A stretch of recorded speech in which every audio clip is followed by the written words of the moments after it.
This is the Misdirected Mark Podcast, a podcast about gaming, game mastering, and entertaining you, our listeners. We are explicit, you have been warned, and I'd like to thank Mike Willard for letting us use his music on our show.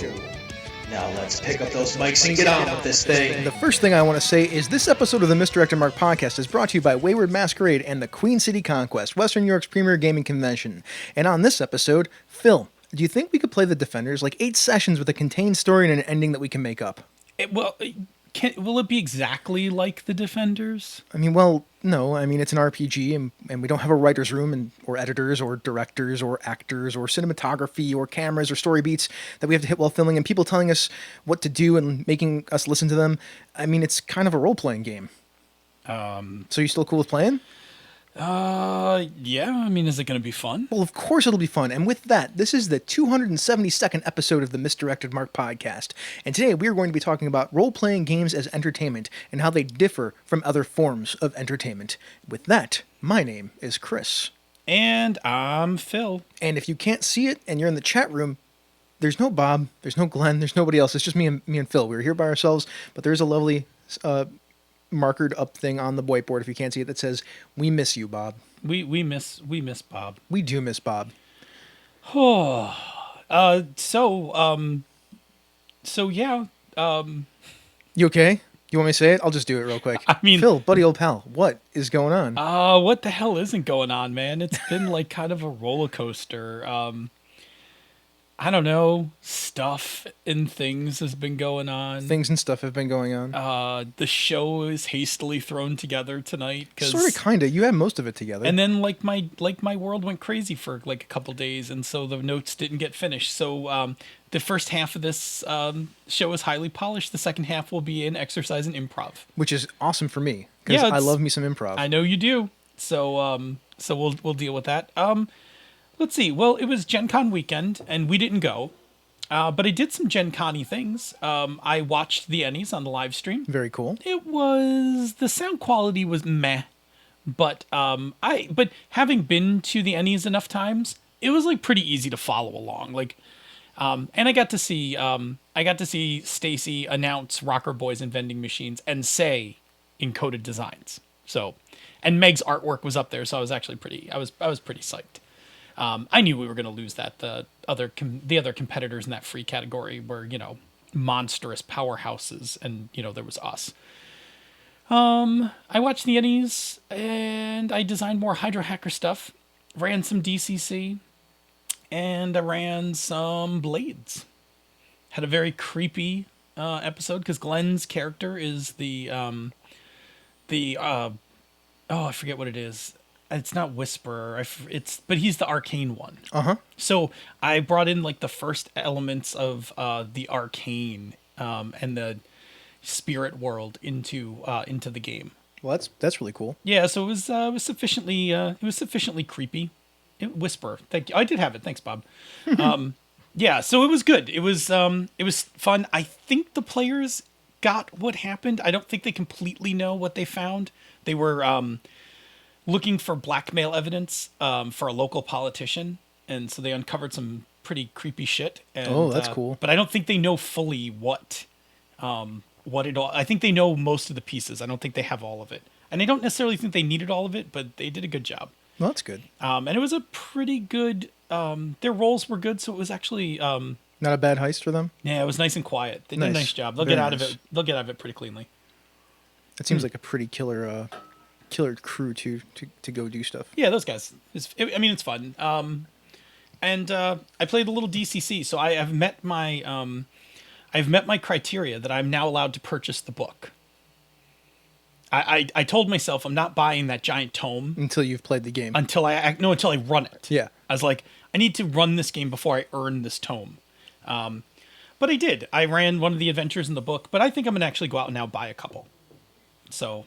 But I dug it. It was, it was a funnel, man. There was some death and mayhem. People died. people got died. skewered. People got killed by fireballs, yeah. by giant statues. It was kind of ugly.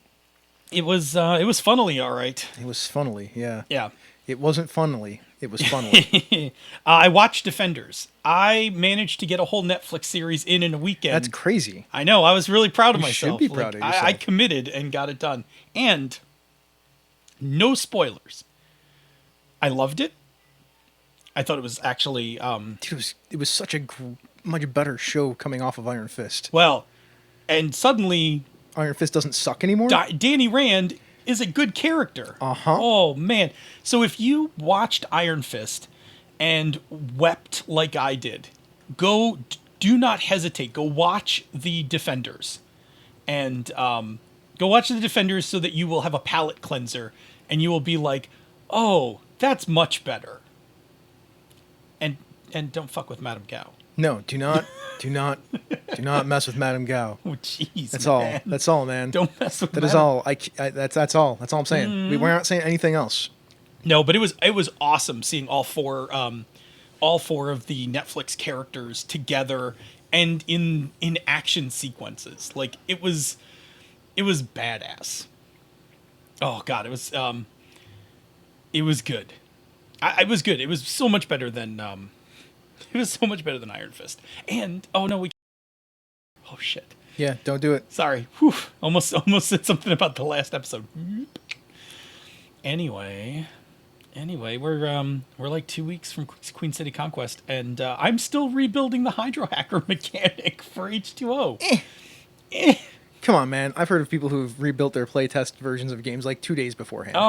Well, it's a little. I mean, I've been working on it, and then you came over, and we were sitting talking about one of the design points, and then suddenly it's like, oh, hang on, I'm going to run to the computer and rewrite this thing right now.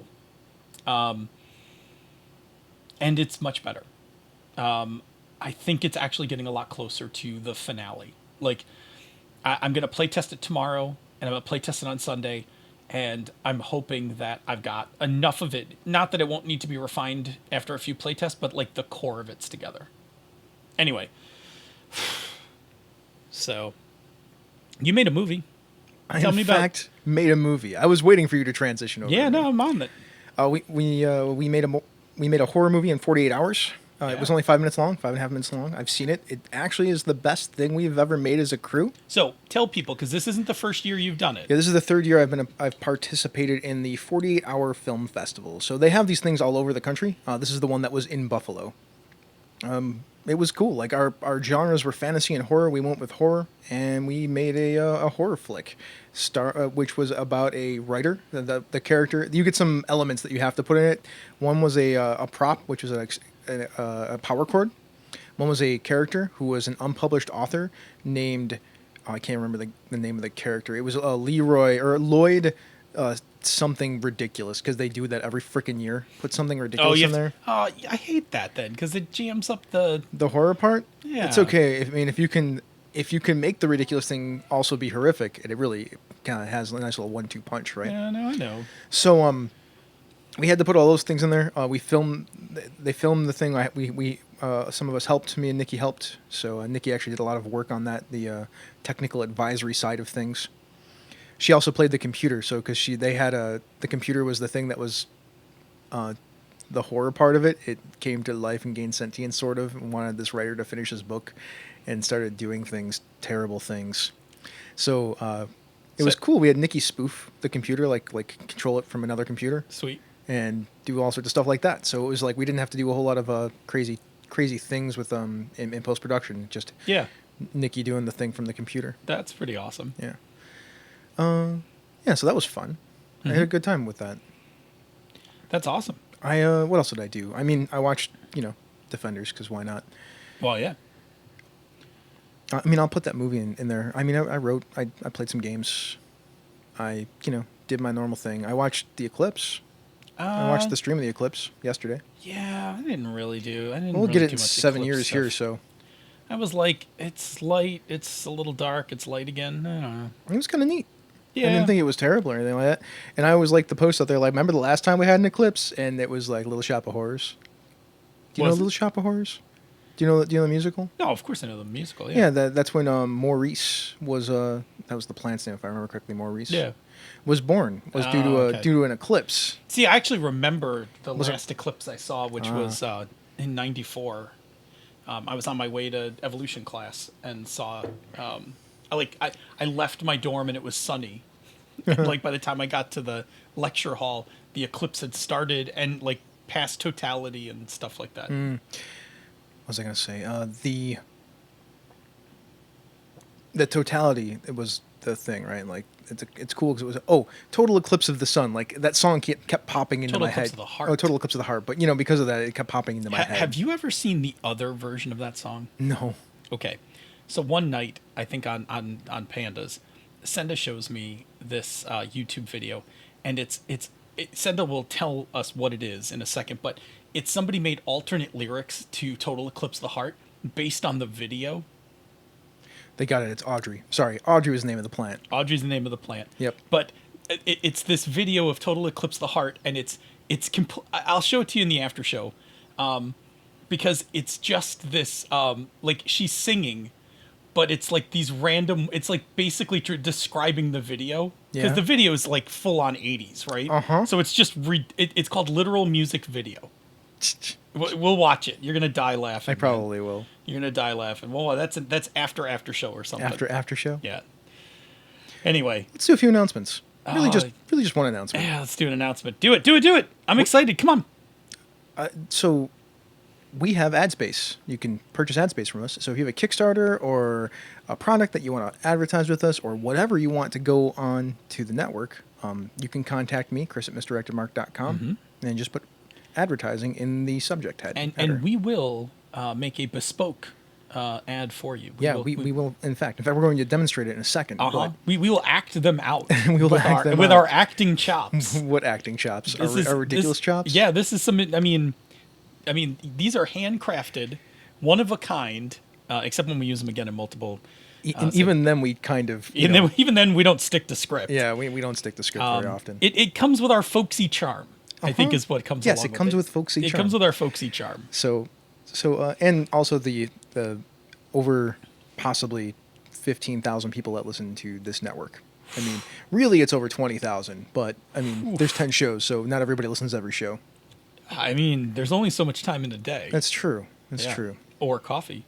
Yeah, and also the rate sheets are on the website, and we have very, very reasonable rates. Yeah, and we actually love doing them. I mean, we want to promote your Kickstarter and stuff. Like, we do. We love that stuff. Okay. You want to do an ad? Let's do an ad. Here, let's check this out.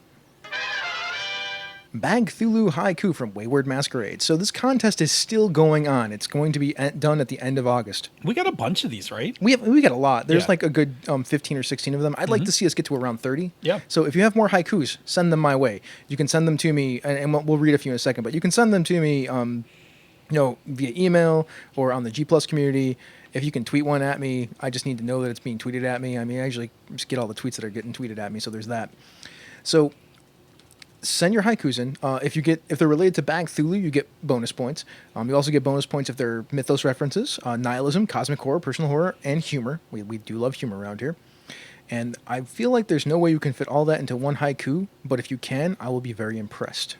I mean, it'll be tough. It'll be tough. Yeah. Here are 3 new ones. What is better than White Zinfandel in a box, Cthulhu in a bag? I mean, that definitely gets the chuckle award. Like, there's a little bit of a chuckle on that one. It's good. I'm sketchy about the haikus that try to go the 5-7, where the 5 and the 7 are really one sentence. Yeah. Because you have to read them weird, right? Like, you're like, yeah, what's better than White Zinfandel in a box? Correct. Yeah. So here's the second one. Dagon rules the waves, dicing madness with Hastor, Bagthulhu trophy. That's not bad. That's a really good one. That's yeah. Dagon, Hastor, and Bagthulhu. That's pretty good. That's pretty good. It's pretty good. Here's another one. Horizontal rain. What shape looms over Innsmouth? Bagthulhu or That's actually pretty good. That one's good. Is that enough syllables in Did you get enough syllables in Bagthulhu or I guess as many syllables as you need. It's just 5, right? I mean, the last one is just one syllable, really. I mean, you got Bagthulhu in there plus Innsmouth, and I have a soft spot for. I do too. That story's pretty great. Yeah, that's oh god, that's so good. Your bloodline is messed up. Sorry. And then suddenly I found this gold jewelry. Dun, dun, dun. So these haikus are brought to you by Wayward Masquerade, which, Phil, there's a new bag coming from Wayward Masquerade. Yes! We've been waiting for we've been teasing it for 3 weeks. Come on, 4 man. weeks, because I forgot to rewrite the copy. 4 weeks, because you didn't rewrite the copy. I know, it's been fun dancing around, and we don't really have to dance around this anymore, because we already talked about it last week. It's a dragon. It's totally it's a dragon. It's a dragon. It's a dragon. Yes, it's a dragon, okay? It's a dragon. Yep. The crazy aunt of the dragons is making a baggin, a dragon baggin. That is what I heard they're being called. A dragon baggin? Baggins. Yeah, the dragon baggin. Dragon baggin. So there's dragon dice bags coming, and soon we will have more ads describing what they are, what they look like, and all kinds of good stuff like that. If you want to see the prototypes, they're in our G Plus community right now, some of the pictures of them. Or you can go to the Kickstarter beta for Wayward Masquerade and see and vote on which ones you think should, what the colors should be. That's what Bridget's looking for right now. By the way, I think I saw a picture on G Plus. Is there a Bagthulhu coming in our direction? I thought I saw that. It should be here anytime. Yeah, creeping towards us like the inevitable doom of civilizations sliding off a cliff into oblivion. Yes, the inevitable doom. Oh, sorry. Got a little got a little wayward there. All right, you ready? Yep. Oh, yes! Workshop! Where we play better games, damn it! Play better shit, run better games, don't suck! Rock! I'll let you open while I have Did you need a cigarette now? No, Or did you have too many packs of cigarettes right there? Holy Lord. So a few weeks ago, Phil started talking about the uniqueness of RPGs as a form of entertainment. We tend to run into this when we try to explain to non-gamers why we are so passionate about role-playing games. We also run into this in the game. When the game does something or fails to do something, like in a movie, book, comic strip, etc., or comic book, and we get really frustrated with it. So tonight, we're going to take a look at role-playing games as its own form of entertainment by asking these following questions. What do they have in common with other forms of entertainment? What is unique and special to role-playing games? And how can we use that knowledge to make our games more enjoyable? So in order to do say it. Misdirected Mark word scramble. That one's for you, Bob. Just for you. There we go. So in order to do that, Phil, can you drop some definitions for tonight's discussion? Yeah, let's do it up, man. So let's draw some lines around what we're talking about. So when we're talking about RPGs, to be 100% clear tonight, we're talking about tabletop RPGs. Not LARPs. LARPs are a close cousin to this. Not computer RPGs, which are also cousins, but a little different. Totally cousins. Just tabletop RPGs. Okay, let's do it. All right, so let's talk about entertainment. I love entertainment. We are entertainment. Yeah, that's a good way to call it. Entertainment, the action of providing or being provided with amusement or enjoyment, an event, performance, or activity designed to entertain others. I read it too. I mean, I went and looked it up to make sure that there wasn't anything else, but those are pretty much the two primary definitions of entertainment. Yeah, that's entertainment. So between those definitions, there's some interesting things we can key on. So providing or being provided. So we can entertain someone and we can be entertained. But can we do both at the same time? I feel like that's going to be one of the things we talk about. A little bit. Yeah. I don't know if exactly the same time. Can we switch back and forth? Yeah. Action and activity. Entertainment is it's something we do.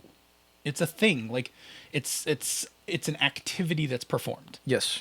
And enjoyment. Our goal is to enjoy, to have a good time. And we know that's super subjective. Well, it's recreation though, but yeah, absolutely. I mean, there is enjoyment is a word that exists in the human language. It is a feeling and a concept that we all groove on. We all get it. Yeah. Yeah, and I mean, sometimes that enjoyment is going to be hyper and fun. Sometimes that enjoyment is going to be a more somber appreciation. I mean, for instance, this week's Sasgeek episode is actually pretty heavy. Yeah? But it's definitely a form of entertainment. Oh, it's one of the ones from the hashtag feminism RPG. Oh. It's, what is it? Mom, I Made a Sex Tape. Oh, good. I can't wait to listen to it. There's a bunch of warning messages. Yeah, I was listening to the one that they did before that, I think. This is a heavier one. Yeah, because that one was like the Scott Pilgrim-ish type stuff where like the idea of the trope is that there is a female character in the story that is just there to make the sad boy feel better. Yeah. Or give the sad boy a goal. Yeah, there's this Mom, I Made a Sex Tape one. The setup for it is It's really good. It's more than we should. It's more than we should cover here. I'm just gonna say this. It's really good. Go on Twitter and find. So, go on Twitter and find Rob Abrazado's tweet about it. He actually has a kind of tweet string of tweets that is actually really good talking about it. Can I just it's say super a good. thing? If you're not following Rob Abruzado on social media, What the hell's wrong with you? yeah, you should just go follow Rob Abruzado on social media. He's interesting. He's engaging. He likes to talk to people. He knows what's up. Yeah. If he lived in Buffalo, he would be on this show. Yeah, he'd be right there. Yep. He'd be in chair 4 right there. He certainly would. Yep, that's absolutely true. And he'll be here. He's going to be here Uh-huh. in 2 weeks. I'm so excited. Okay. So let's move on. Back on to entertainment. Mm-hmm. So that's what we were saying. Enjoyment. There's different flavors of enjoyment. Okay. So by that definition, I think we can all agree that RPGs are a form of entertainment. They certainly are. Right? Honestly, it's a pretty easy criteria to hit because all games, be they video games, Magic board games, fit that definition. Like, games are a form of entertainment. Mm-hmm.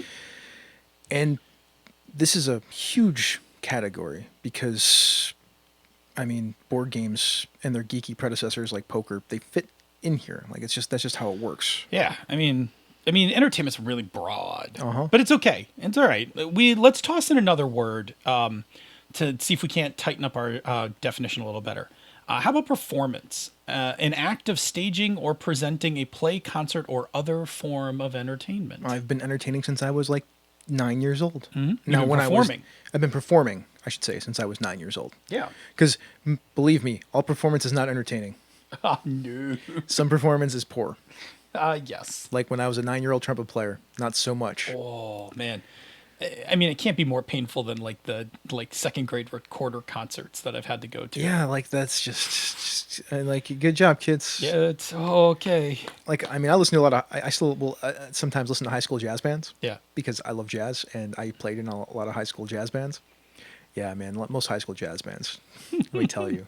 I mean, most college jazz bands, unless they're from some of the top end colleges, Right. not so good. Listen, kids, if you're in a high school jazz band, stay in it. Yeah. And just keep playing because you just get better. The only thing is that, like, none of you kids listen to each other, and I mean that in the most loving way possible. But you're also focused on trying to play your stuff that you're not listening to the people around you, so you never play in tune with each other. Right. Okay. So let's come back to performance. So we said RPG was a form of entertainment. So then RPG is also a performance. Uh-huh. And so for our discussion, let's say that RPG is both entertainment and a performance. And that, I think, gets us a lot closer, but it's not what makes it unique. And for that, I think we're going to have to unpack this a little bit more. And so I thought we'd start with things that RPGs have in common with some of our favorite types of entertainment, and then we'll flip it and we'll talk about some things that make RPGs unique. So now we are going to go into how RPGs are like other forms of entertainment, what they share. Sure. All right. Role-playing games share some features with other forms of entertainment, including other games, books, movies, comics, improv, theater. Because of this, we often adopt ideas and concepts from these other forms of entertainment into our discussions and explanations of RPGs. They're really good touchstones for us. Because role-playing games, as you've heard me complain about incessantly, do not have their own language of description. No, they don't. So we've been cobbling together that language from other places. Mm-hmm. So we're going to go through that stuff and take a look at those overlapping features. Games. From other games, we adopt a number of common mechanics. Things like turn structure came from board and war games and card games and whatever other games that have turn structure. Yep. Randomization, for outcomes, that's a very common feature in games. Roll to move, that kind of thing. 4th edition took heavily from the MMO or the video game industry. Now, we're going to stop for a second. I have a thing to say about this. Yeah. Okay. So I feel like this is very chicken and the egg. Mm-hmm. Because the MMO design concept was already present in D&D before the MMO. And really what we're talking about when we talk about the MMO is World of Warcraft. It's the tank, the healer, the DPS, and the controller ideology. Yeah, I think that's what I was actually trying to land on. Yeah, but I would posit that existed beforehand in 2nd edition Dungeons and Dragons. I would actually posit it existed as well. And I think if we're going to be clear, video games learned a tremendous amount from early role-playing games. Uh-huh. So each one iterated the other. Yeah. So early role-playing games formed how video role-playing games would work.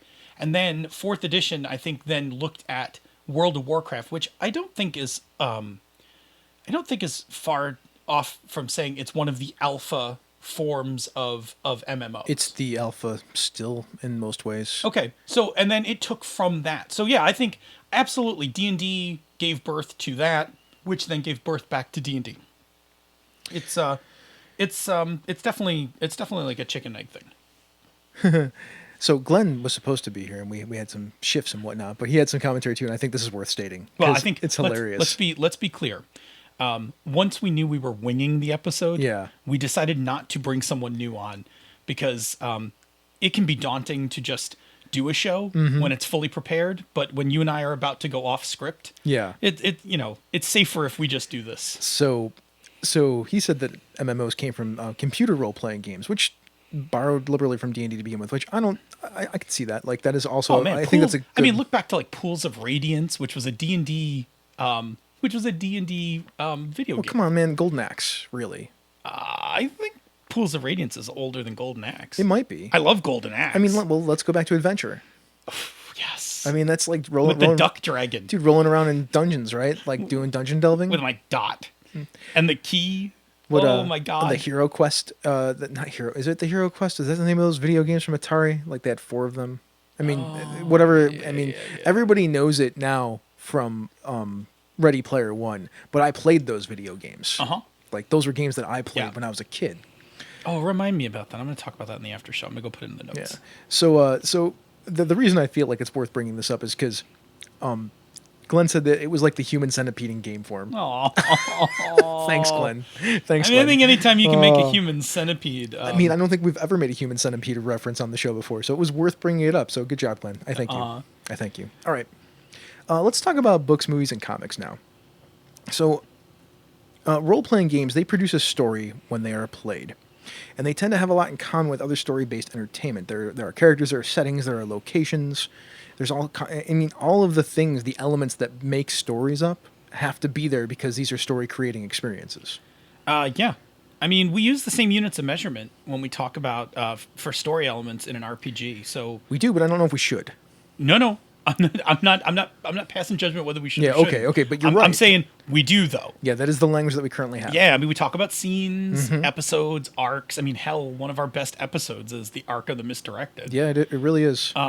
So yeah, we use those units of measurement when we talk about RPGs. And we actually use turns, which is more of a game unit of measurement when we talk about the game part. So we use things like scenes when we talk about story parts, and we use things like turns when we talk about gamey parts. So we actually mash up different languages and terminology when we're talking about it. So then we go and we should talk about story structure and how that works in role-playing games. Now, we take story structures from all over the place, and there's the 3-act structure from like movies. There's the try-fail cycles. That is a kind of story progression. I know you love that one. It is a good one. It's not always super effective in role-playing games. Fate is actually one of the better ones that does it because of the compel, because it is basically a fail. Yes. In a lot of ways, you're not really failing your action, but it is in a lot of ways it's like the downbeat. Like, oh look, you just got your life complicated. I mean, and the compel's like, man, I shouldn't have said that. That was a bad example. I mean, it's not a bad example, but the compel encompasses a lot more stuff. Yeah, no, it's okay. Yeah, and then there are narrative structures that we don't really think of this way, but maybe we should. Like, there's the linear narrative, which is it goes straight through. Yep. And then there is the non-linear narrative, which jumps around a lot. Yeah, and I mean, not too many games bake non-linear in. I have done it with games. You've done it with games. Like we did it not too long ago in a Masks game. We did a bunch of non-linear storytelling, which I thought was actually a lot of fun. But I don't know how many games actually use that as a structure.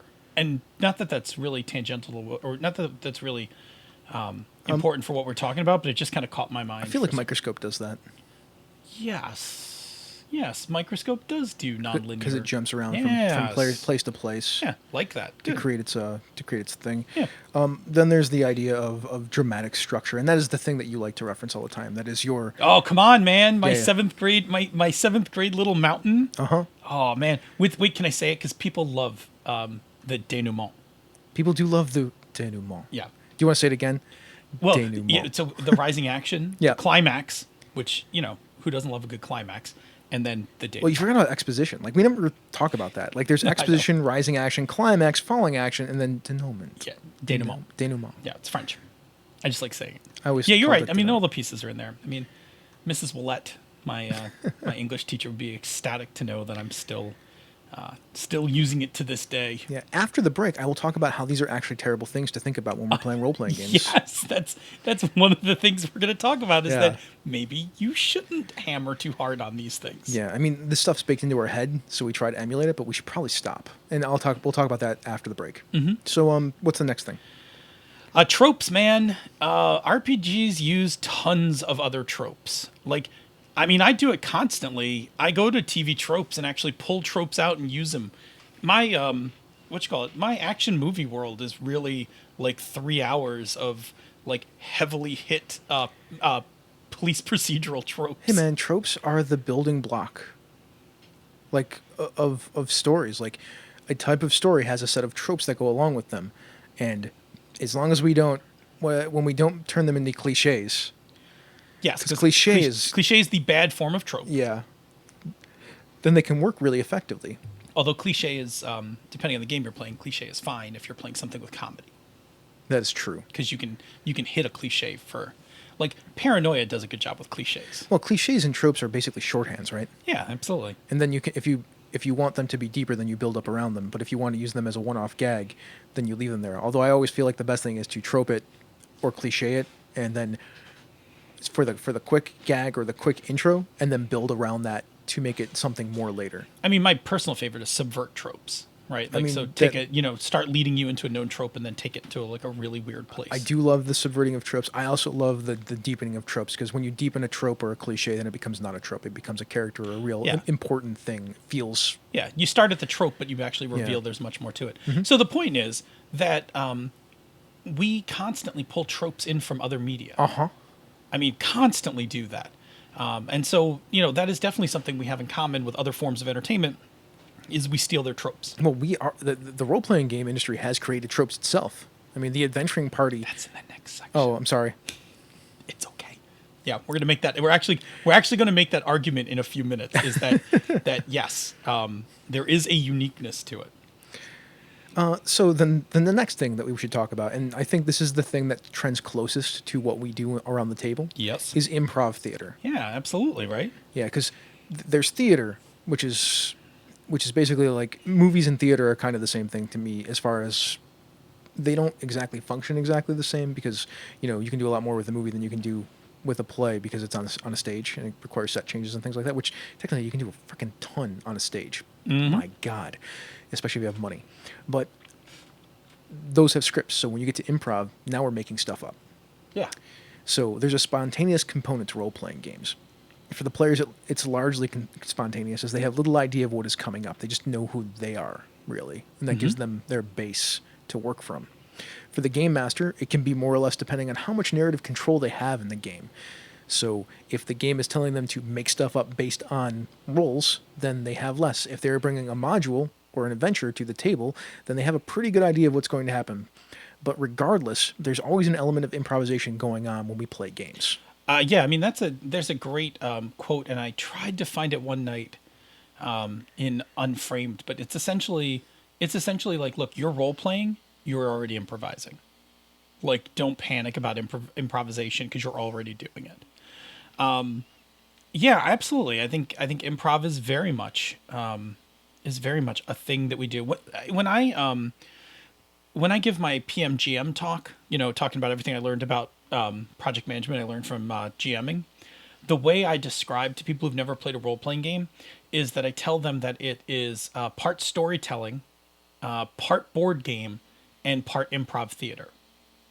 Like, those are the three things that are happening, right? Like, we're sitting down at the table with dice and components. Mm-hmm. That's our board gaming part. We're going to make rolls and have rules. It's improv-like, because we don't really know what's going to happen. We're just going to react and talk. And then it's story-like, because what the product of what we do tells a story. That usually gets me through a room of project managers who are like, why did I come to this talk? Yeah. But that's my like super simple explanation. It's not a bad one. Yeah, it's not bad. I mean, it works. It's not even not bad. It's actually good. Like that's kind of what we're doing. Yeah. Yeah. Except that and now, as a great segue, we're going to talk about why it's not just those three things. Absolutely. It's really the convergence of those things. So Phil, why is it different? Yeah, let's talk about it. So, it's clear to people who play role-playing games that as a form of entertainment, it is not the same as other forms. So people who don't play role-playing games, I've had this in my life where people are like, well, I like to just like watch a movie. Mm-hmm. And I'm like, watching a movie is okay for me, but it's passive entertainment. Mm-hmm. Like when I read a book or I watch a movie, mm-hmm. the first thing I think about is, how would I play this? Like, how would I take this? Like, how would I take this cool thing and run it in a game? Or how would I take this this trope, this plot twist? Like, I'm always interested in the active part of it. Do you know it's funny that when I'm watching TV or a movie or whatnot, that is not the first thing I think about. I don't actually think about that until whatever I'm watching ends up being terrible. I'm like, oh look, it's like a role playing game, and I don't mean to disparage the role playing game, but like that's the kind of stuff that you see in role playing games that everybody's cool with because like they did it themselves, right? Right. I just have this thing where it's like I can sit and watch a show and it's okay, but I'm not doing anything and I'm not participating. Mm-hmm. And there's a level of me that's like, I can do that for a few minutes and then I'm gonna go sleep. Like, unless it's super good and then I'll be awake. But still, when I'm done with it, I kind of want to go do something with it. Okay. So I just love stories. Like I will just consume a billion stories. Yeah. But it's clear. Like tell me if I'm wrong. When you're talking to non-gamers and you're excited about role playing, like it is different. Like I have sometimes trouble I don't expect them to understand why it's exciting and different. Sitting around a table and playing make-believe does not seem to be something that a bunch of people can get on board with. Yeah, and yet it's so good. Okay. I agree. So RPGs share things with other forms of entertainment, which is what we just talked about. But it's the mix of these elements, the mix of some of these specific elements that are going to come together and produce something unique. So I want to talk about some of those important elements. Cool. All right? Let's do it. You want me to go first? Yeah, do this one because this is one that you actually coined years ago on the show. Really? Yeah, you totally. I feel like I stole it from somebody else. Well, I mean, sure. Like, let's just say Bear Swarm did it first. I feel like I just stole it from a book somewhere. Well, whatever. It's fine. I thought I got this from there's that improv book that I can't think of. Unframed? Not Unframed. No. It's a little white book. Uh-huh. It's like Play Unsafe. Oh, Play Unsafe. Entirely possible we stole it from Graham Wemsley. Yeah. If we did, then Graham's, of course, way smarter than we are. So. Yep. So performer and spectator is what we're talking about. Uh-huh. In a role-playing game, we are both performer when we play our character and interact with the game, and then we are spectator when we are not in a scene and we are watching the game unfold. There's a third bit there where when we are in a scene with somebody, and this is the thing that we don't always think about with actors and whatnot, especially in improv acting. When you are performing with somebody, you are at the same time performer and spectator because you are not sure what's coming at you. So you are listening and you are spectating and you are actually entertained. Although you're trying not to let it know that you're being entertained, but you are also being entertained at the same time. I mean, if you watch, Whose Line Is It Anyway? Uh-huh. Clearly, they're being entertained. Because, by each other. Yeah, because they're like literally crying trying to get through those scenes. So, I mean, that is the other thing that goes along with that. It's both sides and then both at the same time. Yeah. And that's different from most forms of entertainment where we tend to be one or the other and not shift between the two. And like I said, the only one that comes close is the improv acting. And maybe the Rocky Horror Picture Show. Sure. Because you are performer spectator. You are performer and spectator at the same time, which I am, I'm really sad. I've never actually been to a live performance of like Rocky Horror. Like I haven't been in the theater or anything when it's been shown. Right. Like I really should go sometime. Do they still do it somewhere? Some people do. Yeah. I mean, I don't know if they do it here anymore that they used to. Oh man, I don't know if Nikki would know where. Nikki would know. If anyone knows where it's being done, Nikki would know. Anybody in Buffalo know? Like anyway, listening? Yeah. Hit me. All right. So what's next? Randomization. So randomization is one of those unique elements in this mix. The outcome of our actions are often randomized in the game through the use of dice and cards. Yep. And they do a few things, mostly. And what they do is they overcome challenges when you're using them. They are used as story prompts. Yep. And they are also at times used to create situations because that's what the old school Renaissance often does. Roll on a bunch of charts to create a situation. Oh, yeah, absolutely. Yeah. Now, now, before anyone jumps on us, we know that this isn't unique. Like, we know this is part of games, but it's going to be part of our unique mix. Mm-hmm. Okay. Now do this part. So role-playing games has its own set of tropes. Yeah, it does. So perhaps the sign you have made is as your own form of entertainment is when you generate your own tropes. So that makes perfect sense to me. And this is definitely true for tabletop role-playing games. I will submit that most of the gamers, that particular movie, is a list of tropes. If you think about the missing party member, that's a trope from role-playing games. Oh my God, that's what you seem the missing. Oh no, that's Mark. That's Mark. Mark's just walking around in the background. He shows up for the one scene, murders everybody, and then leaves again. Yeah. The stealing of the pants, which is the stealing of pretty much anything ridiculous. Right, as long as you can make the roll. Come on, man, backstab with a trebuchet. Yeah. Just, I mean, stuff like that is ridiculous. Doesn't say can't do in the rule book. Doesn't say I can't do in the rule book. All right, roll. Well, that's the trope, right? Like it doesn't say it can't be done in the rule book. Yeah, like the rules as written versus the rules as interpreted. Yeah. And then you have the PC symbol over your head. Oh yeah, absolutely. Which is funny because that is not necessarily just a role-playing game, a tabletop role-playing game trope anymore, because it has now been ported over to other games like MMOs. Yeah, well, I mean, again, I think they drew from it. I mean, that scene in the other one I love is the paralyzing fear of water. Like he totally forgets. He has a flaw. He has a flaw. It's like your paralyzing fear of water. Oh, right, and then he starts screaming. Yeah, it's great. Or the one where they're gonna go to knock him out. And Rogar kills him. Oh, yeah. Because he rolls a 20. He rolled too hard. Yeah, that's so funny. You killed him. Yeah. And that's why for us gamers, that's why that movie, The Gamers, is absolutely hilarious, because it's all those tropes, like one scene after another, full of those tropes. And it's just, it kills us. Like, right? It's just, it's painfully funny. Mm-hmm. So what this means is that there are things about playing games that are inherently unique to how we play role-playing games and that have influenced other media. Yep, those tropes are definitely a hint that we're doing something unique. Talk to me about how it's procedural. So, much like board games, we have rules that define what we can do and, more importantly, how we do them. Rules provide this form of entertainment with a structure. I mean, for instance, just a few weeks ago, look at initiative. That tells us when our character can partake in the action of a scene. And action economies tell us how many things or what types of things we could do in a scene. And like a PBTA move tells us when we need to stop having a conversation, enter the mechanics with a die roll, and then it'll determine the direction the narration takes from that point. Right? Absolutely. Yeah. So it's the combination of these things that we're just talking about that make RPGs a unique form of entertainment. See, RPGs are then a form of performance where a set of procedures determine how and when we'll perform, and our actions, the outcome of our actions, will be randomly determined. In the times when we're not performing, we become a spectator to the story. Right?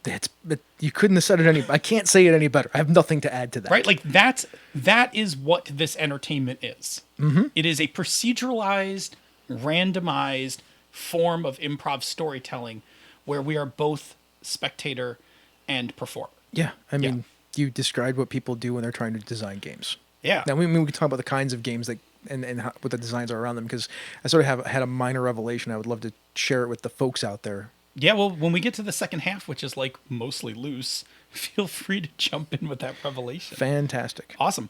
So we're moving on to that next thing with improv? Yeah, because like there's improv, right? Is improv like an RPG? Yeah, it absolutely is. It just doesn't have it's not as rigorous in its rules. So improv has a performance and emergent story. So it even has some rules, but not the randomization of an outside mechanism, because it's really the participants that are the randomizers who enter in new moments to be dealt with by the other performers/players. That's why LARP often feels a lot like improv theater. Yeah. But role-playing games can feel that way too. Absolutely. Yeah. In a movie, book, or other passive media, we're a spectator, but we're never a performer. That's true. We don't perform in that stuff. Yep. I mean, unless it's a podcast and we're reading. Sure. But then that doesn't really matter because if you're listening to the audiobook, you're still not performing. Uh-huh. Yeah. I'm just pointing out edge cases at this point. Yes. In a board game, we have the randomization and the procedure, but not the performance. There are some games that are exceptions to this. Yeah, I mean, there are games like Snake Oil and other party games where we get up and do something, but we don't actually embody a character. That's true, but that doesn't have anything to do with performance. No, you're absolutely right. Snake Oil is a game very much about performance. In fact, the trick to actually winning Snake Oil is actually performance. Yeah. The thing that games like that lack in some ways is story.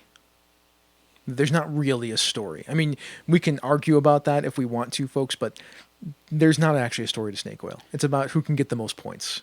Yeah, there's not a story. It's just, I mean, there's pitches for products and stuff like that. Yeah. It's still funny as hell, though. Oh, yeah, it's a great game.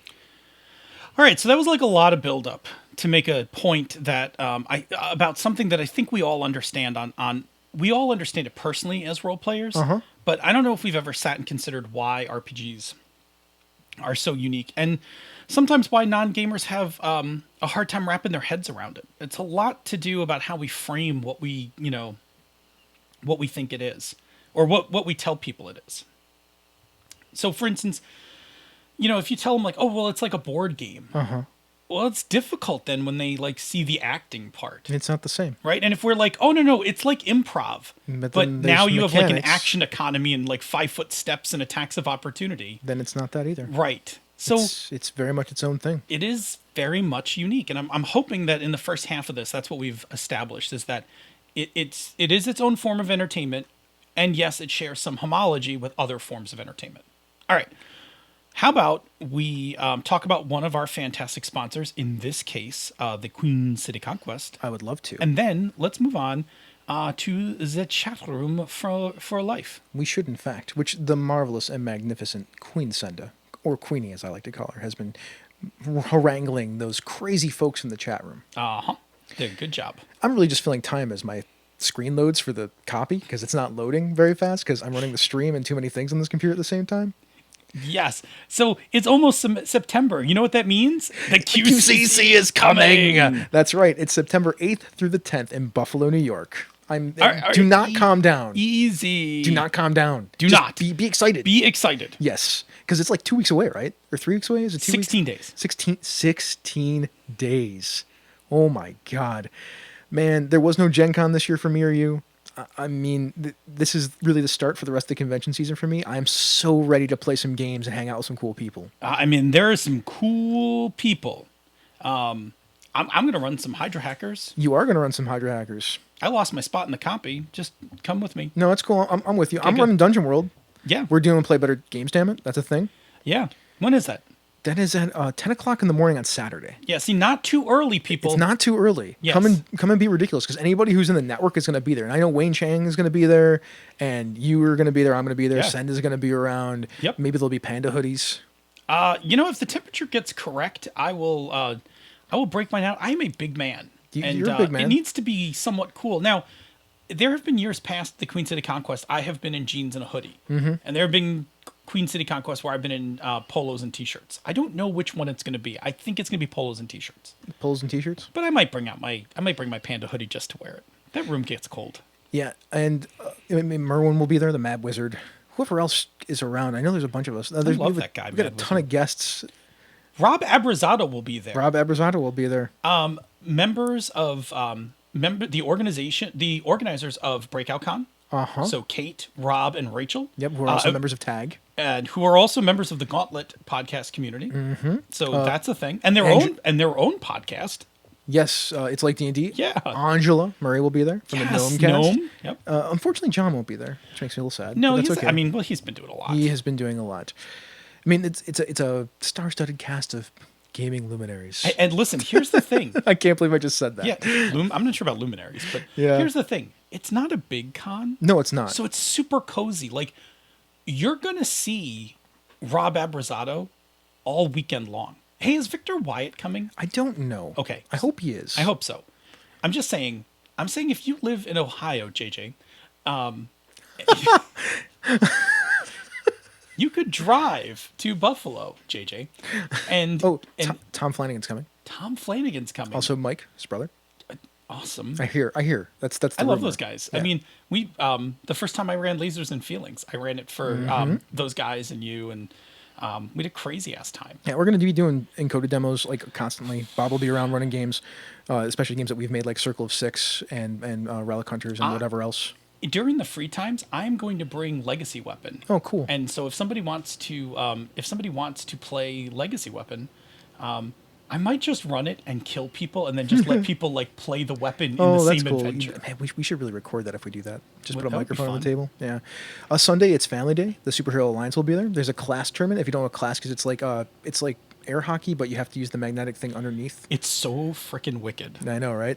There's Magic the Gathering learning games for kids. There's kid-friendly RPGs and a bunch of other events. Jen Adcock, she is one of our guests. She writes a lot of games for kids. So if you have kids, what a great day to be there. Saturday, there's gaming until 2 a.m. in the Hyatt across from the convention center. Yep, there is. So Well, get your coffee. Didn't even mention Stacey Delaferrano will be there from Contessa. I can't wait. Coming There's- off of a very successful Contessa from Gen Con. Yep, very successful. And she was the host of the Ennies, She's too. a host of the Ennies, man.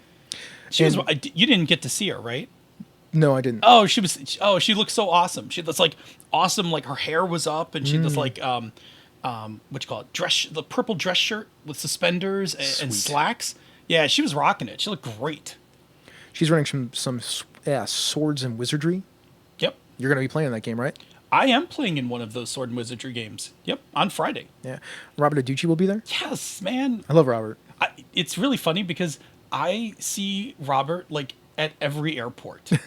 That's funny. We pass each other constantly, like during conventions. Like, oh, hey, Rob. Hey, I'll see you at the con. Yeah. And if you're a D&D fan, he may have a copy of the Tales of Myth Draenor, that thing that was popping all around Gen Con. I don't know if you heard about that. I didn't. So one of the special things that happened at Gen Con this year was all the AL admins, they got together and they wrote a book that Wizards helped publish for basically game masters of D&D and some other special people, the people who bought the D&D experience and whatnot. Yeah.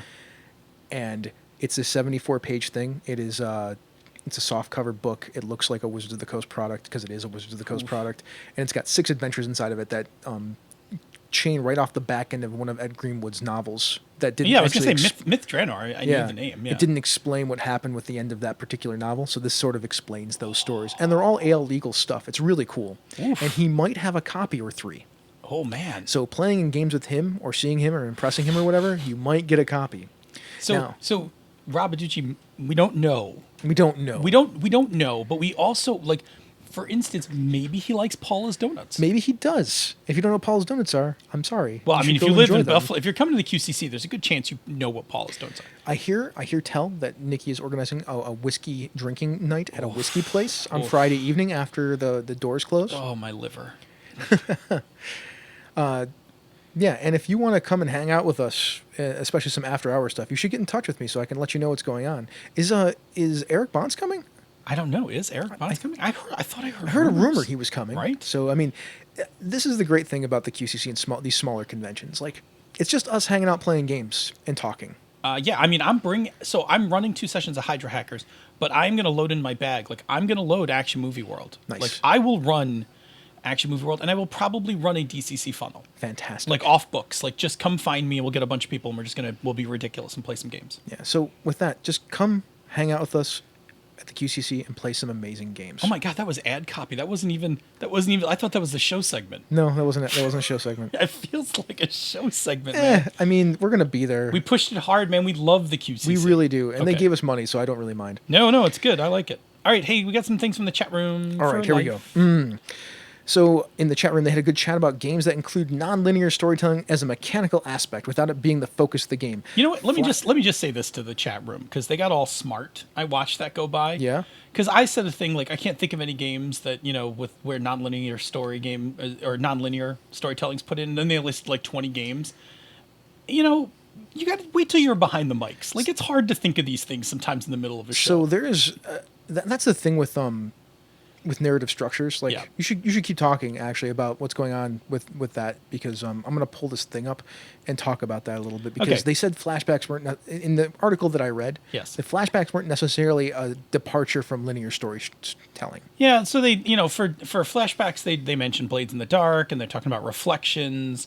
I mean, it was good. They actually named a whole bunch of them, and I'm teasing them, but sometimes in the middle of a show, it's hard to remember those things. But Here, I would like to give you the two definitions of linear and nonlinear narrative, if you don't because mind. I'm going to get a pin ready because I feel Yeah. like this may become an episode. Should. Linear narrative. Flashbacks are often confused with true narratives, which are not linear, but the concept is fundamentally linear.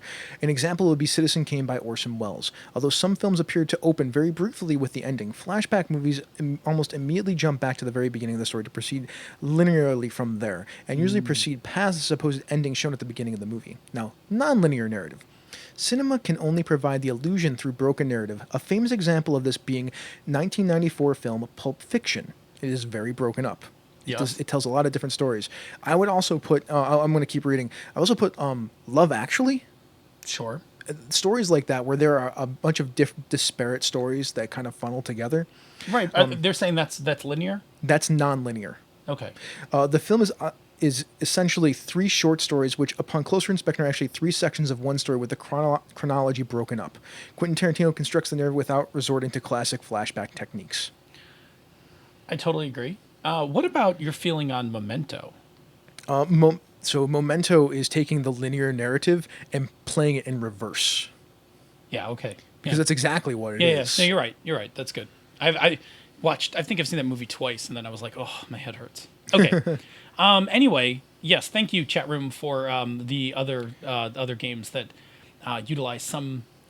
People were talking about Fiasco can be nonlinear. Fiasco absolutely can be Yeah, non-linear. absolutely. It can be very linear. You Yeah. can actually play. The second act of Fiasco tends to be more linear than the first, because the second act of Fiasco is from the tilt heading into the conclusion. That tends to be a little more linear because you're driving at that point to a goal. Really, where they're going with between non-linear and linear storytelling is when you have not one main through line for a tale. When you have one main through line for a tale, regardless of where you jump into that tale and how you approach that tale, then They consider that linear. yeah, and it seems like that's what they're going at there. And non-linear is when you have multiple tales that are being told and weaved together, or not weaved together, but they don't really mess so much with time. Yes. Okay. Here's a couple other things. So Rob Abrazato was talking about the big departure between cinema and RPGs. Because RPGs are basically all improv, flashbacks, and more strongly nonlinear. There's more strongly nonlinear, I'm going to guess, nonlinear structures in RPGs than in film. Right? Because the next line is the important line. yeah, because we're not just storytelling, we're also story writing. Yeah, we're creating story. Yeah. I mean, we're often, we're putting track down as the train is rolling along. I mean, we talk about storytelling, but we're not telling the stories that we've heard before. We're creating them whole cloth. Yep. Yeah. Let's talk about favorite RPG tropes, because it looks like that's what they were chatting about. Uh-huh. So Jared Rasher. Well, I guess this NPC needs a name now since they asked.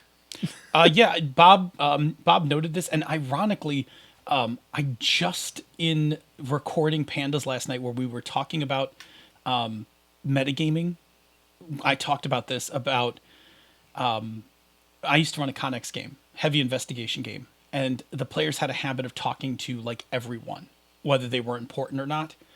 And the way the players started to learn whether characters were important or not was whether I had names for them. So they'd be like, well, we talked to the sheriff's deputy, and I'd be like, well, that's Rob so-and-so. And I would, give them some narrative bit. We talked to the gas station attendant, and I'd be like, yeah, it's some guy.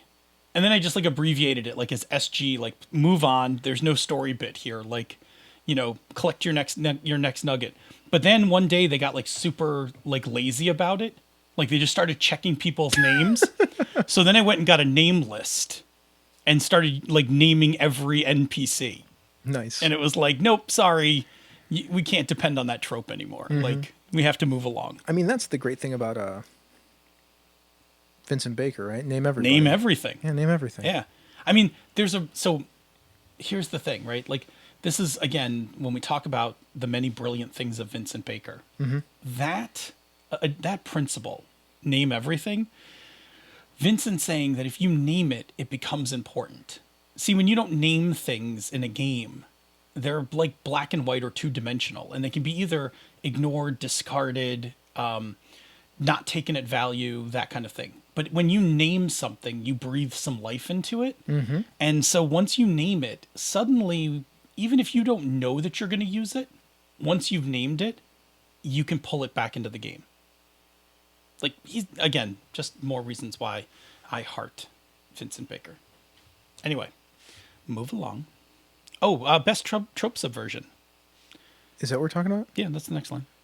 Wait, best. Well, I thought this was what we were talking about. Oh, the giant demonic rat at the beginning of the Bard's Tale. I don't actually know that trope. I don't remember that. Yeah, I don't know that one. I'm going to assume it, is it something like, that was, is that Jared who brought that up? He'll have to explain. Yeah. I mean, I'm assuming it's going to be something like, oh, it's a rat. And, it's like the bunny from, it just murders the shit out of you. Yeah. That'd be great.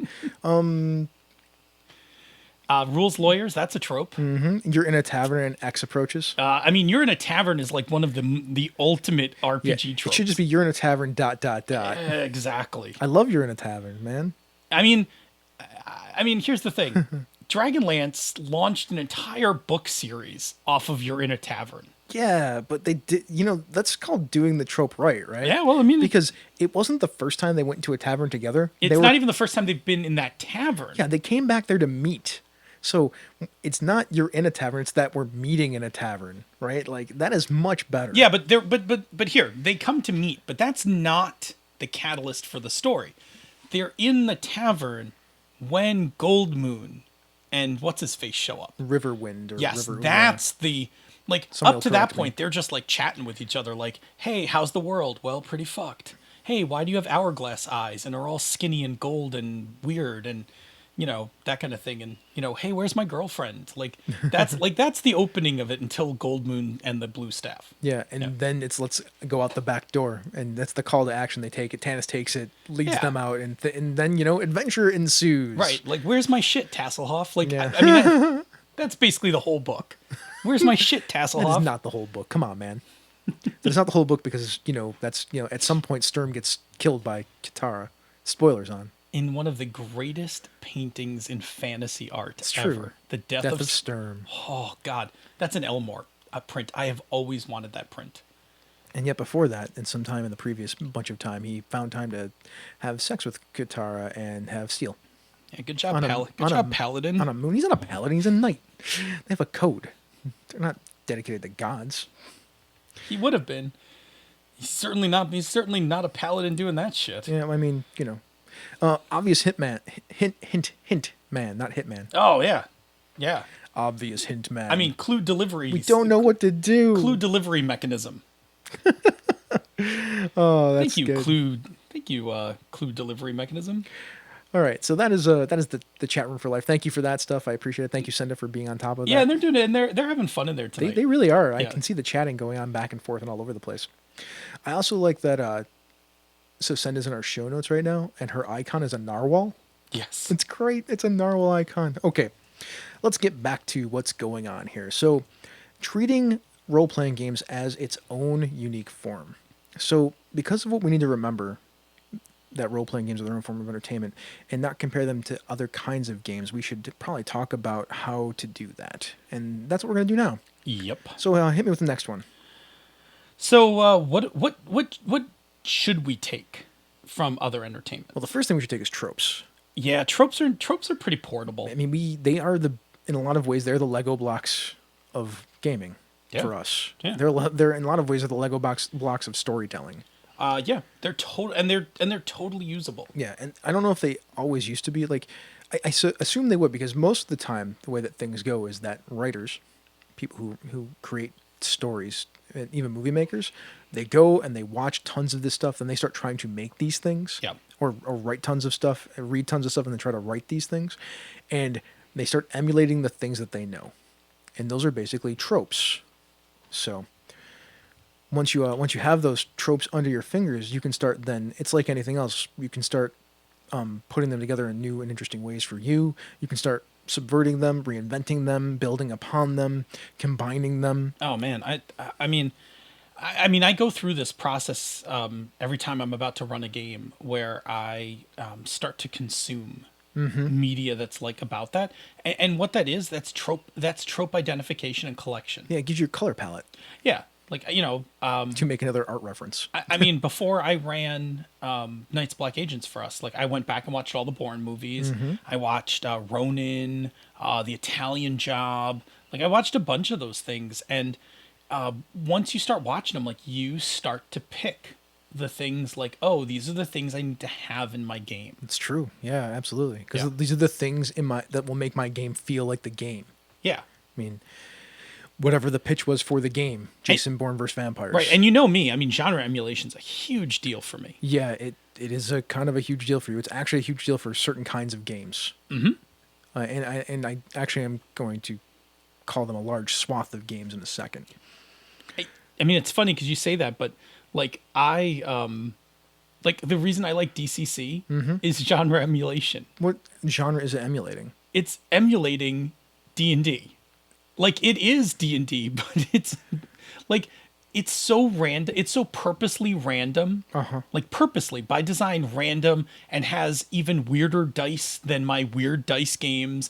Like it makes me feel like So it makes me feel like I'm playing a 1974 RPG. It's because you technically are playing a 1974 RPG. I'm with you, even though the underpinnings of that game is D20. But it makes me feel like when I was a kid, like this is this is the genre emulation. When I was a kid, I remember sitting down to play D&D. Yeah. And I had a first edition AD&D Player's Handbook, right? The biggest book I ever played with for a role play, like for a game, right? Because up to this point, I've been playing like Chutes and Ladders and shit. And I had funky looking dice. Yeah. Now, go 30 years later, I've had many different role-playing books. I've had many sets of dice. They're all pretty much the same. There's an interesting conversation here to be had, which I'll raise the point in a second when you're done. So then when I go to play DCC, it's an even bigger fucking book, right? It's true. And The thing is like an encyclopedia or a dictionary. Right. It's a bigger fucking book, and it's got even weirder fucking dice. And now I feel like I'm 10 playing an adventure game where I'm like killing goblins and like, you know, tromping around dungeons and getting my ass killed a lot, because that's what I did when I was 10 years old. I got myself killed a lot playing D&D. Now, this is my question then. Sure. About this particular thing that we're getting into. Uh-huh. The mechanics and the mechanisms of the game produce a kind of play experience. Yes. I don't think that they're emulating a kind of fiction. So, like, why is DCC different from Dungeon World? So, I will say this. I think that the DCC rules don't emulate a particular type of fiction. I think the DCC adventures lean very heavily on Appendix N.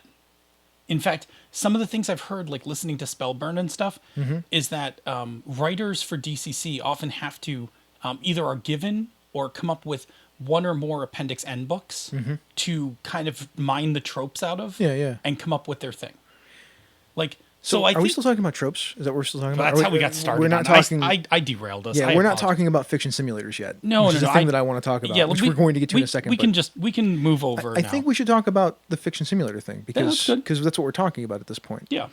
What is the fiction of a DCC game? I mean, you're saying it's supposed to emulate Appendix M stories, but no. I think that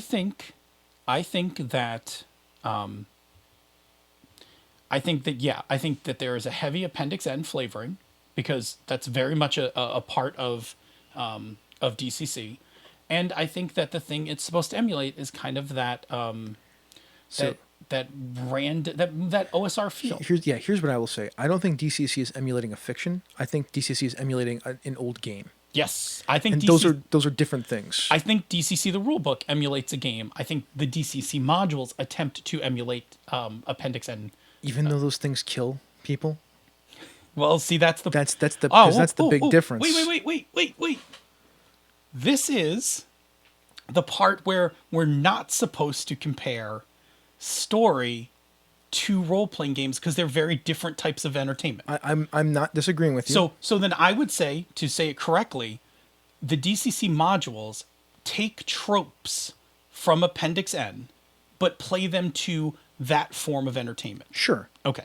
Now, is that a safer way to say it? I think so, because here's the other side of the thing. Yeah.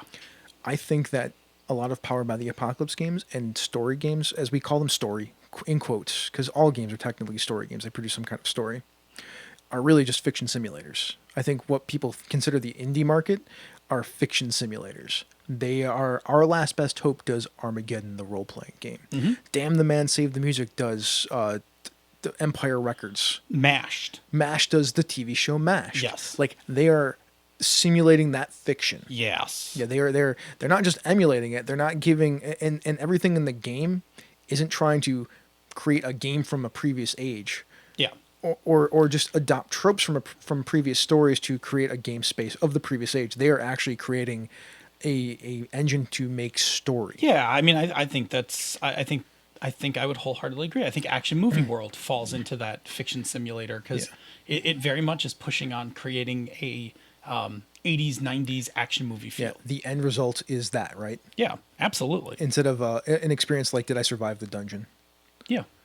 So I've never been able to find a good word for it. That's why we're talking about it. The whole, like, because we like story game, indie game. They're all indie games, man. They're all story games. Right. But really what they're doing is, we talk about genre emulation, right? Yep. But really, some of these games are fiction simulators. Yeah, so I mean, so there are games that I think there are games that genre emulate, and I think there are games that are fiction simulators. Mm-hmm. Because I think that if you're at genre emulation, you can still just be your own game. You're just saying, like, hey, I'm going to make a game about police procedurals, but it's still very much a standard role-playing game. Like, you're going to roll to shoot bad guys. You might fail. You might fail, that kind of thing. You could be killed. You could not catch the bad guys. Yeah, but in a fiction simulator, we lean more heavily on The structure. the structure in the existing fiction. And I think Damn the Man Save the Music is a perfect example of that. Like, that game has one purpose. Like, it makes one experience. Now, the experience will be different based on how you build up what's going on. Yeah. But the structure of it is actually pretty fixed. If you look at every game of that gets played, I mean, sure, there'll be differences, but there will be an overall story structure that looks similar. Right. And to that, I think that there's actually I think there's an awesome place for that, because... I don't think there's anything wrong with it. Oh, no, not at all. I mean, I just think that it's one of those things where it's like, I know when I sit down to play this game, I have a rough approximation of the experience I'm going to have. Right? Like, if I go to sit down and play D&D, literally anything could happen. It's true, because it's Dungeons and Dragons. I mean, it's going to be fantasy in some way, shape, or form. I know there's gonna be wizards and shit, and I'm gonna kill a monster or something and get some treasure. I don't know much beyond that. But when I sit down to play Damn the Man, like, there's gonna be a record store. There's going to be the big shot and the boss, that kind of thing. So, in that way... Like, if you play Apocalypse World, you know there's going to be an apocalypse. You know there's going to be interpersonal drama. You know it's going to be about scarcity and resources and pushing people to their limits. Yeah, absolutely. And the stories will surround that drama. I mean, I think Night Witch is a fiction simulator. Absolutely. Yeah. Like, I'm just...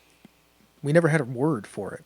No, it's fine. I mean, we love coining our own words around here. I don't know if that phrase will ever catch on or be right, but I think that's the best description of those kind of games that I've ever seen. JJ just brought up an excellent fiction simulator, Lady Blackbird. Lady Blackbird is completely a fiction simulator. Lady Blackbird is a contained experience. I mean, arguably, what you do inside of it will be different game to game, but there'll be, the ship, the captain, Lady Blackbird.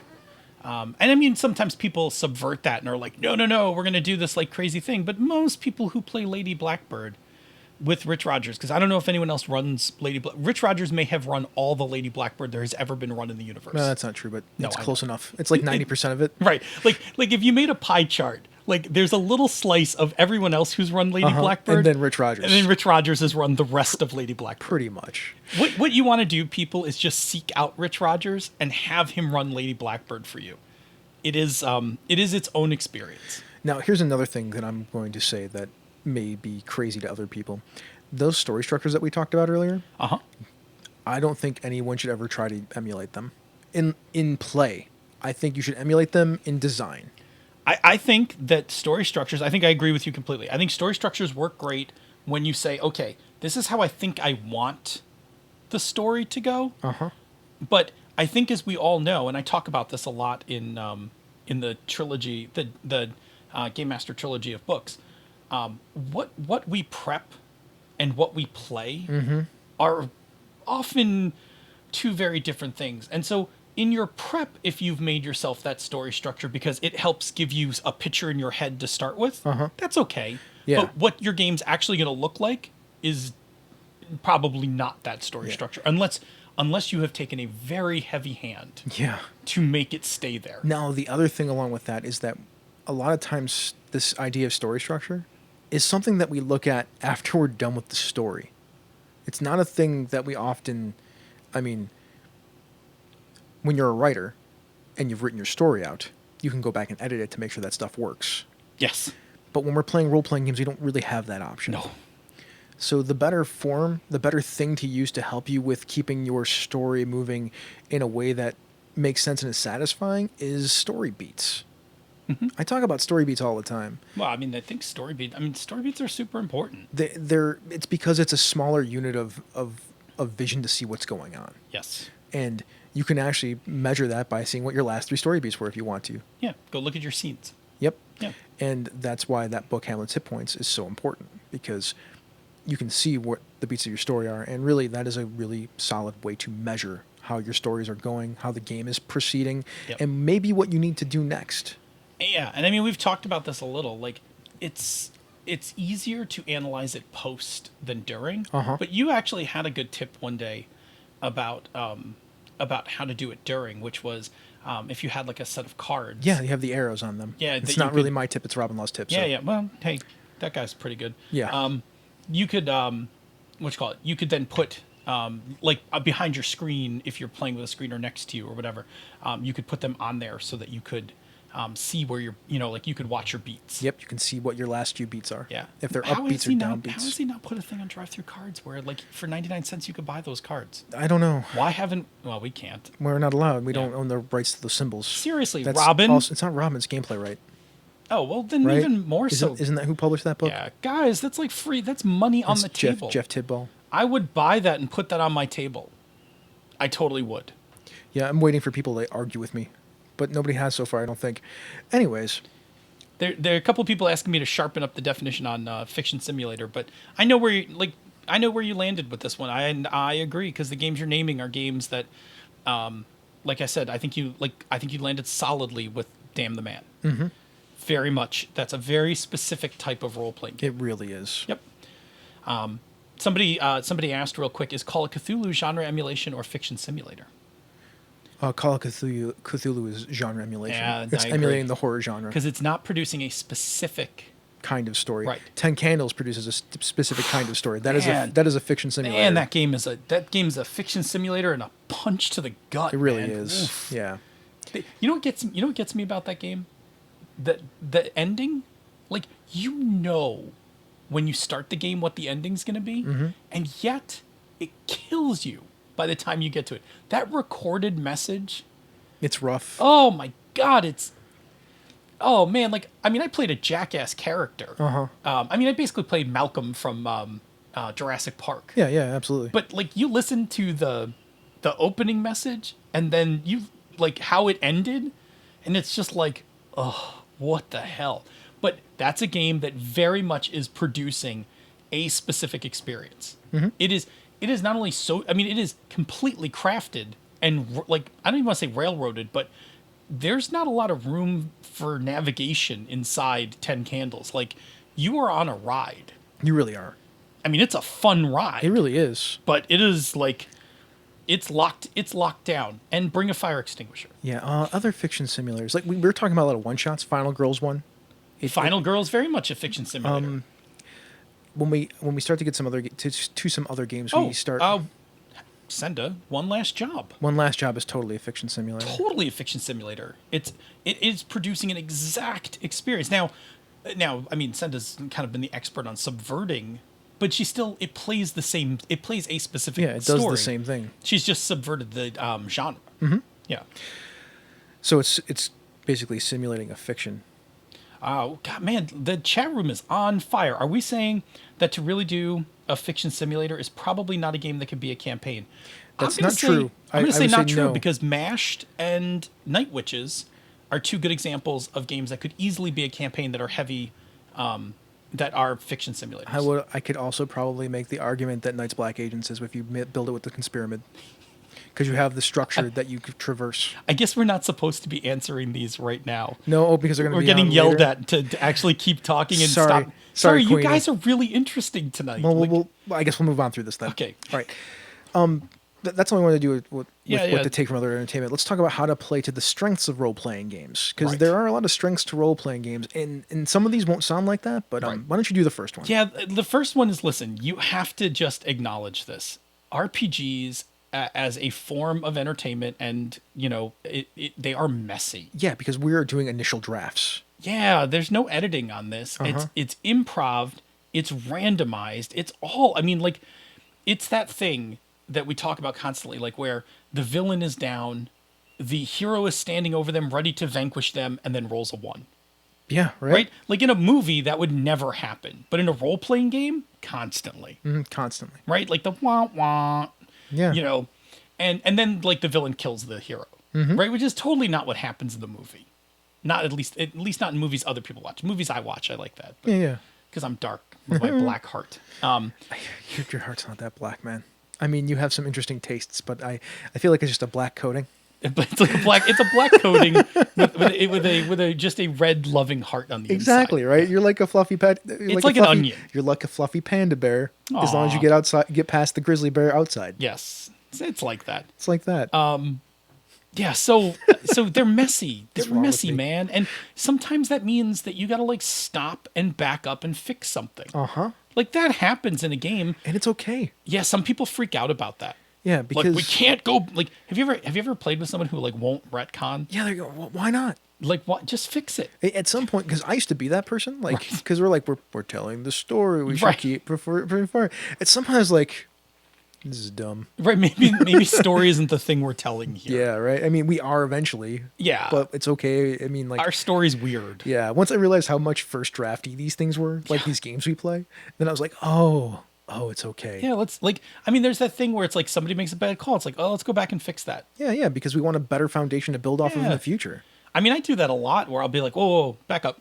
Okay, yeah, do that. Okay, go. Yeah. And that thing, like, you're not gonna have perfect immersion, and that's okay, right? Yes. It's like we just talked about that. Like, people who think they have perfect character immersion in role-playing games in a session, they are editing out the parts of the experience that are not the immersive ones in their heads, in their memory. Did you pick up dice Did to you roll pick for up- an attack? Yeah, did you pick up dice to roll for an attack? Did somebody grab a piece of pizza? Did you actually look at somebody else at the table and they didn't look like the character that you were playing with? Like, You were not immersed. it's not 100% immersion. It never will be. I mean, go to our levels episode, right? Like, Yeah. And that's awesome, right? Like, it's cool that they're having amazing experiences. I'm not trying to belittle that. No, I mean- but I just think that when they say, like, we were immersed 100% of the time, I'm like, Nobody's immersed. you could have been 100%. immersed 95% of the time, but you were never immersed 100% of Right. the time. I mean, for me, we've talked about this. I also don't understand why that's such a good thing to strive for. Well, that's a preference thing for you and me. For me, it's not how long I can stay immersed. It's for the scenes where we are immersed, how deep can that experience be? Sure. Because I can have a super intense experience, even if it's only 7 minutes at the table. Like the argument in Masks where Solar has the fight with his mom, That's great. right? That it doesn't last very long. No, it's so amazing, Right. though. Or the one where he reveals his identity to his mom, because that's probably the better one. Well, both of those scenes, Right? Like they're those- super good. Those right. scenes with Solar and his mom are great. What you and Willow yelling at each other are great. Yeah, and they don't last. Uh-huh. Like they're there and they're gone. Yeah, and it's like, okay, well, I'm okay with it. Like when I leave, that's the thing I remember Yeah, about the game. To me, those are those moments in the comic book. If we're going to talk about how Mask is supposed to emulate a comic book, Yes. those are the panels and the moments in the comic book that we all remember. Yes. Because we don't remember every panel in the comic Yeah, book. no. It's like the Mutant Massacre. You remember the Mutant Massacre part. What I remember, if we're going to talk about the Mutant Massacre, I remember when Colossus kills Typhoon. Yeah, which is probably the most impactful pages in that book. Oh God, it's one of the coolest scenes and one of the best penciled Oh, anyway. See, I mean, but that's what I'm talking about. Like, what else happened in Yeah. that book? Do you remember everything else? Oh, I mean, I remember the highlights. Angel gets speared to the wall, and Thor cleans everything out with some lightning. But yeah, there's a ton of other stuff that happens in there that's not nearly as important. But like that moment where Colossus kills a dude. Yeah. I think his Riptide maybe was his name. Colossus kills a dude is actually the that's some heavy shit. So my back point then. is even in It was Riptide. even in media, we don't remember everything, right? Like our memories end up being skewed there. So with role playing games, there's no point in trying to be immersed all the time. So it's okay. Like it's okay to play the levels. That's my point. Like that is a strength of the game, playing the levels. Yeah. Don't fight that. Like Yeah. don't fight it. It's okay. You want to hit me with another one of these? Yeah, don't worry about the story that you want. Concentrate on the story that everyone wants to tell and kind of work to get there. Yeah, like that's what the game is there for. That is Yeah. what the players are there for collectively. I mean, I think that was one of the it was one of the hardest things when I went from traditional gaming to story gaming. I'm going to just use that old term for a second. When I went, like that was the thing I gave up. I gave up directing where the story was going to go.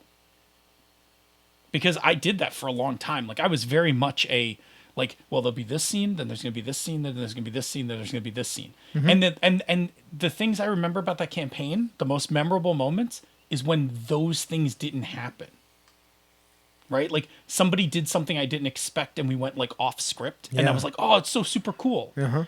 Right. What I missed the point was I should have not had a script. and we could have just went from there and all of it could have been more exciting. That's why when Jason Pitts hit me with the terminology, I finally understood what I kept talking about, which was situation. You want to set up situations. Yeah, I mean that's Vincent Baker's like you set the stage and get the hell out of the way. Correct. Yeah. That was that's in Dogs in the Dogs in the Vineyard. Vineyard, and that was like a pivotal moment for me. Like Me I was too. like,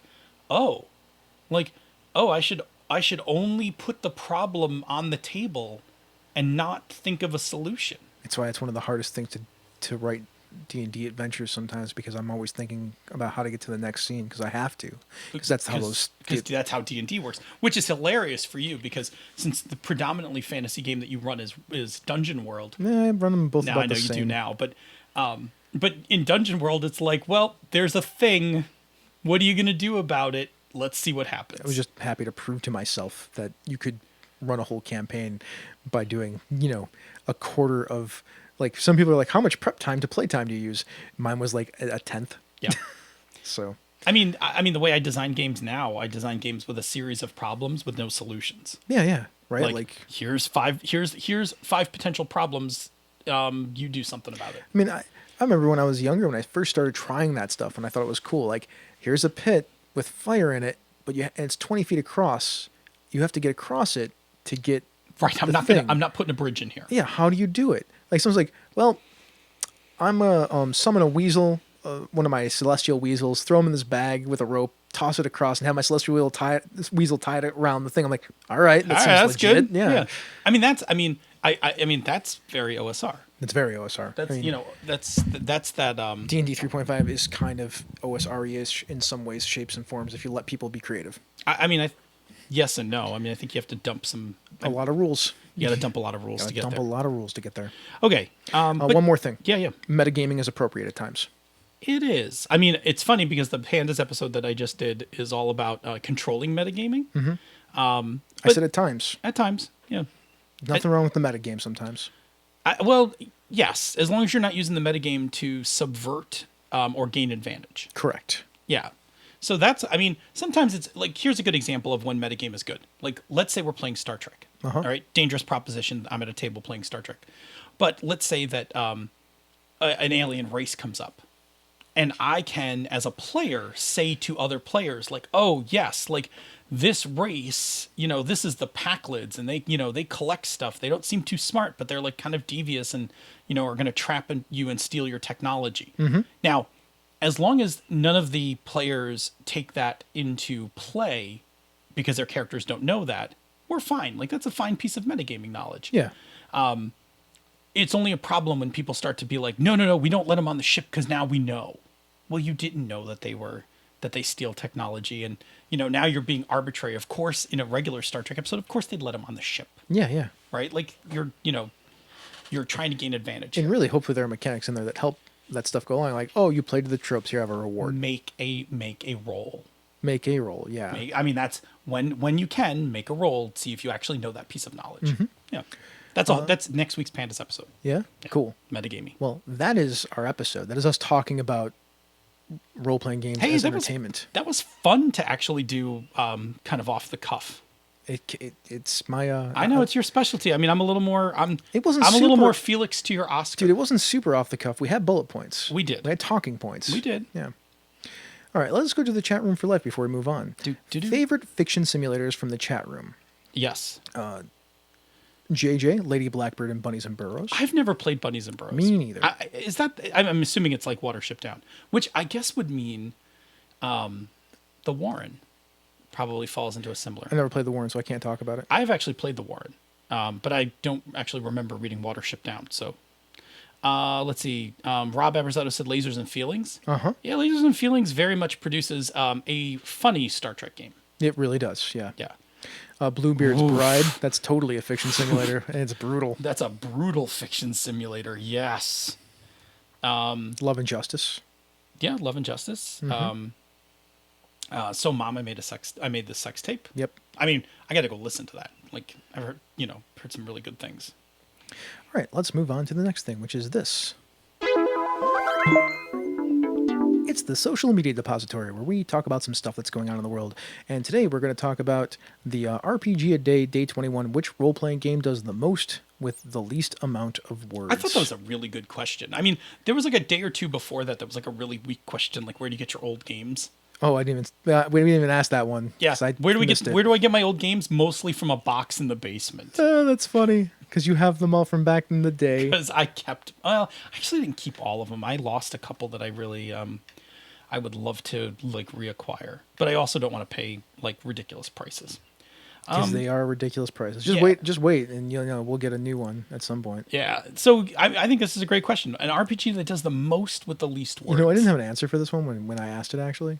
I know. I saw it in the morning. I jumped right on it. I was like, Fate Accelerate, which is a really good one. I thought about that. Yeah. Then I started thinking about other games, especially Grant Howitt's games. So here's the thing that even I think Grant Howitt will say about Grant Howitt games is that they do a lot in a one-shot space, but like, and they're super tight, right? Like, I mean, he writes a lot of onesie twos page kind of things. I gave it to Fate Accelerated because I was like, you can run a whole campaign on Fate Accelerated. You certainly can. That book is small. And you can run a lot of game out of that. It's because Fate is actually a really simple, stupidly simple game. Uh-huh. And then Accelerated makes it like even simpler because it dumps the skills. Right. And it makes the stress track super, super light. Like there's only one stress track at that point. Right. And there's only, you still have all the rest of the stuff. Can I tell you that right now as we're sitting here, I'm like, we should do another version of Part-Time Gods of Fate in Dresden Accelerated. Like, of course we should. Gods as mantles. And, yeah. Uh-huh. Yeah. Yeah. Oops. Sorry, didn't mean to stumble on that, but I'd thought about it already. Yeah, I just didn't want to say anything because we're busy. No, I'm my dance card's booked. Yeah. Until Aloy decides to throw up some money at us, I suppose. Yeah, and then all right. So other people had picked a couple different things. There was actually a really good discussion. You got it up because I can't find it. I do. Cool. Matt Bonhoff said Grant Howitt's The Golden Sea, which had an evocative setting, varied characters, player world building, just about everything he wants in a game on a single page. Let's say Grant Howitt is like one of a handful of people who makes like some pretty awesome 1-2 page games. He really does. Chris Shore posted Lasers and Feelings, and then promptly put the link for the Double Clicks song, Lasers and Feelings. Nice. And then corrected it with the link to the game. But I was totally down with the Double Clicks song because it's awesome. Ghost Echo, Todd Zurcher. Mm-hmm. Yep, Ghost Echo was a favorite. Matt Bonhoff said Lasers and Feelings as well. Chris Shorb, let's see.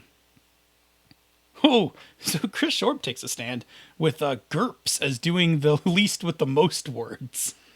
Wow. Wow. Sure. Sure, but what about Shadowrun? That. What about Shadowrun? I think Shadowrun gets credit for doing the least with the most words, but okay. Avi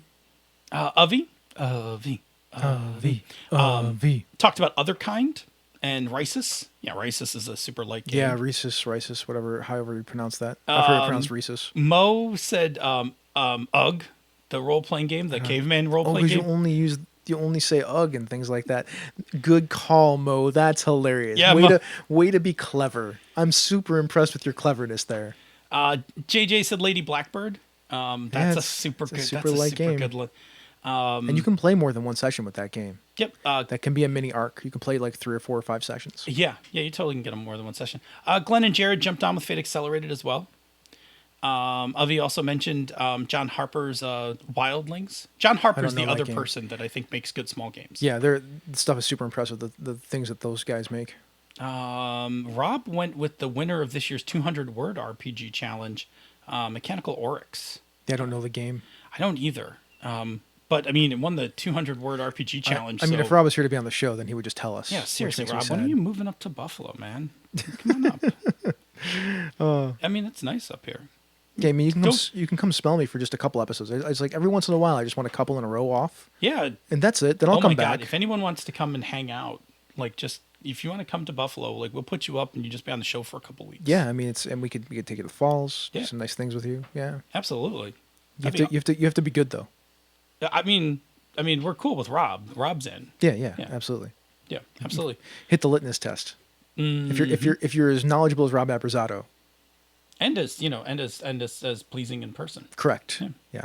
Absolutely. Yeah. So I thought that was a really good game. I thought that was a really good question. I'm kind of sad when this thing ends. Like we've had some really good chatter this month. Yeah, it's been fun. Yeah. In the room. Like, I don't know what we do in the future, but I don't either. I did as a second question. I asked people what they thought of Gen Con. With Gen Con selling out and the use of the Lucas Oil I heard field, it wasn't that bad. I heard a lot of good things. I also heard a rumor that they limited their ticket sales. Well, they did. They capped it. That's why it sold out.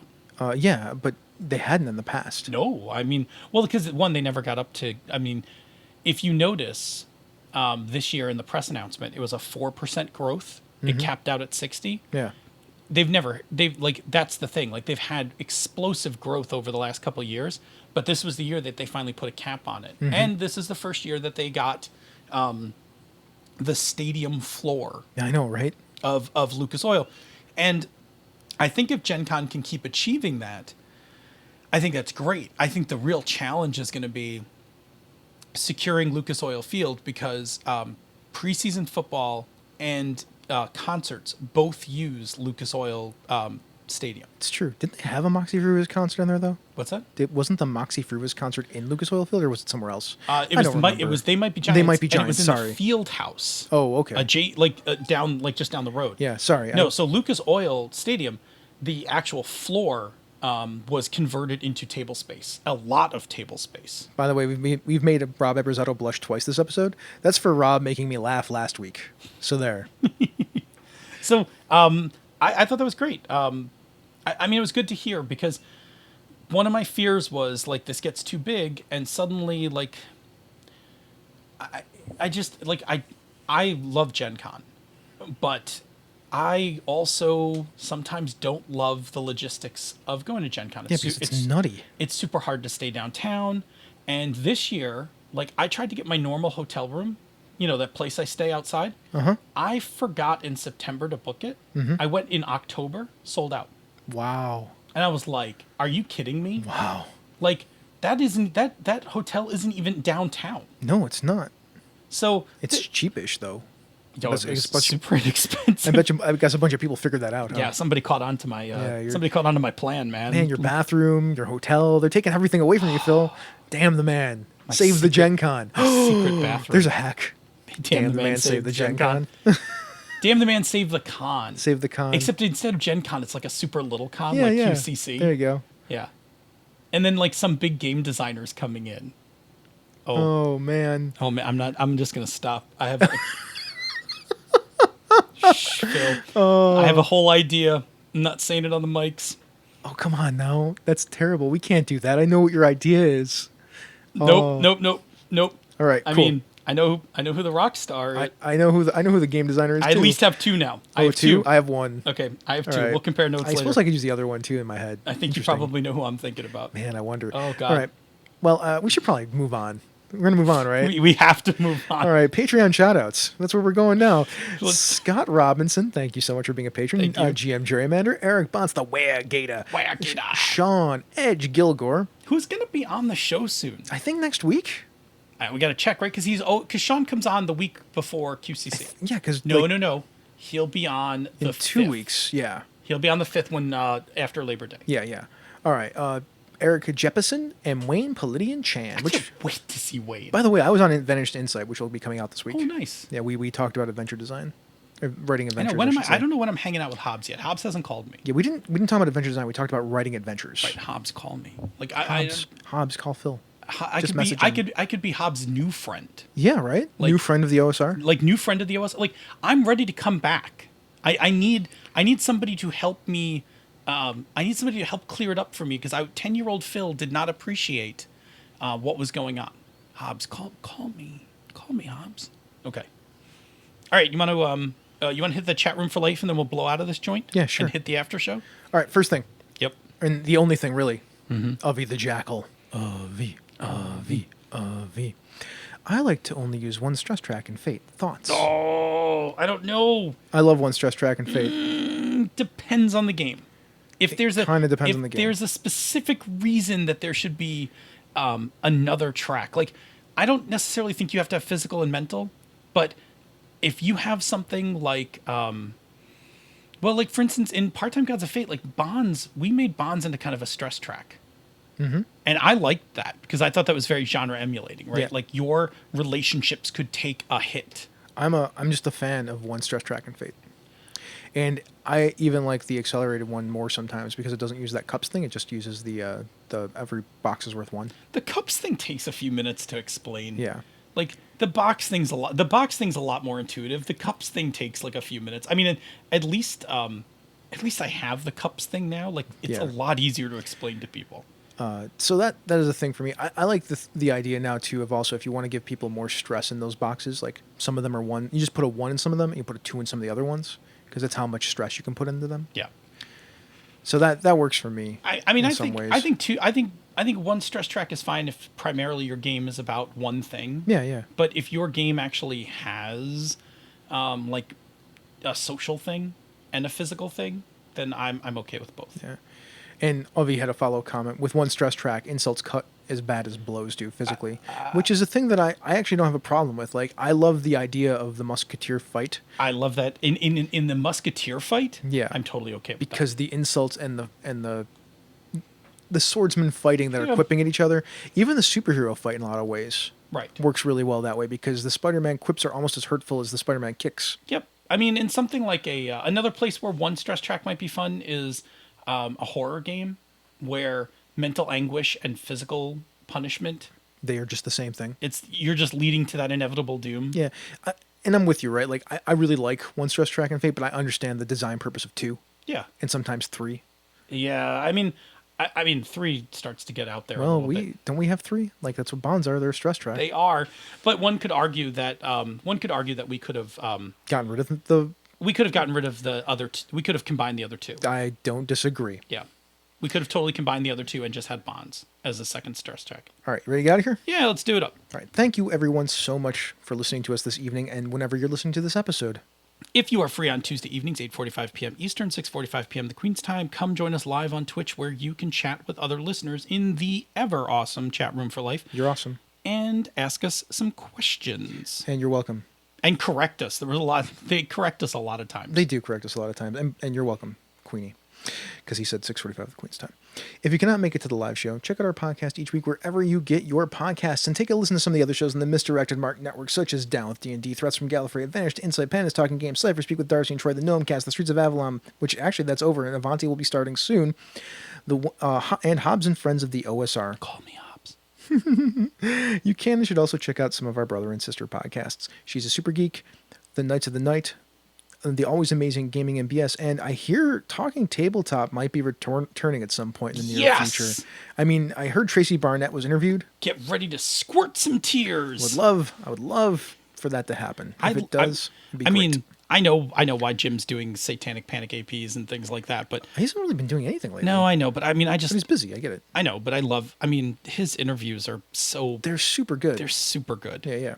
And what's really funny about those interviews? It's so good that he does them remotely, because sometimes those are so emotional that like afterwards you might want to hug. You think he does them remotely? He does some of them. I did mine remotely. Yeah, but he does a lot of them in person. Right. So then you can't hug them. No, you can't. What's that? You can't. No, you can't. Like, yeah, I didn't hug him when I did it. no, I'm just saying, like, you might want to feel like you need to hug it out at the end of one of those things. Yeah. Don't. It's cool. Like, I'm not really a hugger anyway of people that I don't really. I mean, No, I know. It I has to have a be- special there's one. very- I have a special one hug a year pass. Yeah, I have I don't like being touched all that much. I don't know why. Yeah, I'm a hugger, right? Like I will just, like at a con, you can just come up and be like, you can come get a hug. Like Yeah. I will dispense hugs. For me, it's like when I see you for the first time in a long time, I will hug you. Sure. Yeah. After that, like I'm not huggy after that because to me the hug is a way of greeting. But I feel like we're yeah. doing after show chat right now. Yeah, we should. How about we finish the show? Yeah, why don't you do that? Yeah. After you have listened to the show, feel free to give us some feedback. We love feedback, actually. You can reach us directly, Chris at misdirectedmark.com. That's me. Phil at misdirectedmark.com. He's across from me. At the empty chair, Bob at misdirectedmark.com. But we love Bob. We miss you, Bob. We miss you. It won't be too long, Bob. We'll bring you back. Well, his punishment's almost over. That's awkward. Well, no, he violated the rules. We gave him a suspension. I did. We're retconning. He suspended him. Shh. I don't know if I like this story. All right, you work on the details. Check out our Facebook group. Hit us up on Twitter at misdirectedmark, at DNA Phil, at Robert M. Everson, at the Light 101. Where you can get your smooth jazz. Yes, all and day long. Check out our G Plus community.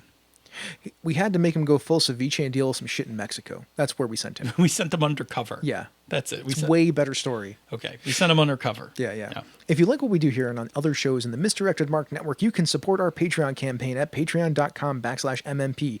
Patrons get access to the after show, pre-production show notes, musical parodies, the Pandas Talking Games bonus outtakes, which are hilarious and hilarious at the same time, D&D offerings when we can get them out, and other special releases. Like if we ever come up with another one-page game, like, Love and Justice, we might give it to a bunch of patrons first. It's coming. Like way before everybody else. It's coming. Well, I guess with that, this has been a Misdirected Mark production, which is the media arm of Encoded Designs, and I will say, mic drop. Oh man, I got to go from the other side this time. I know, right? We out.